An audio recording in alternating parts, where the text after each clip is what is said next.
responsabilité du pouvoir RHDP.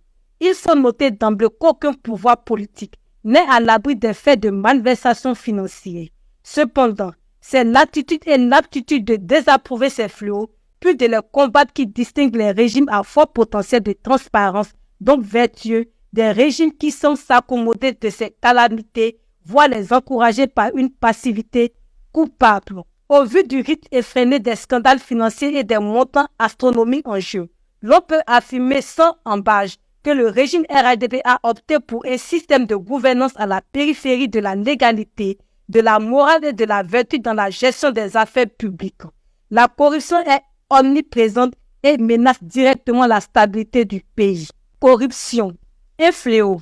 Depuis l'avènement de M. Ouattara et de son parti, le RHDP au pouvoir, les faits de détournement ont connu une croissance exponentielle.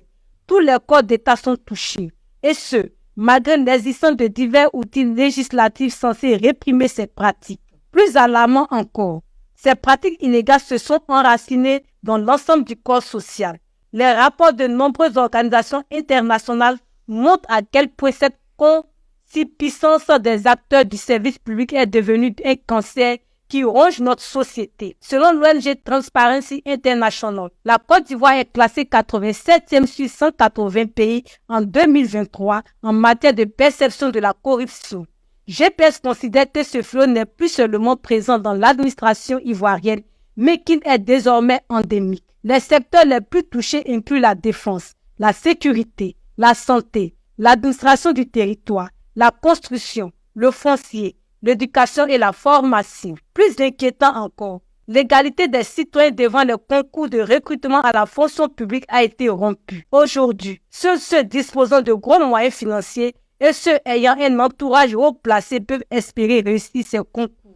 L'administration, colonne vertébrale de l'État, est ainsi affaiblie par des recrutements au rabais, menaçant l'équilibre de la société ivoirienne et créant un mécontentement grandissant parmi les citoyens. Les rapports de nombreuses organisations internationales montrent à quel point cette concupiscence des acteurs du service public est devenue un cancer qui ronge notre société.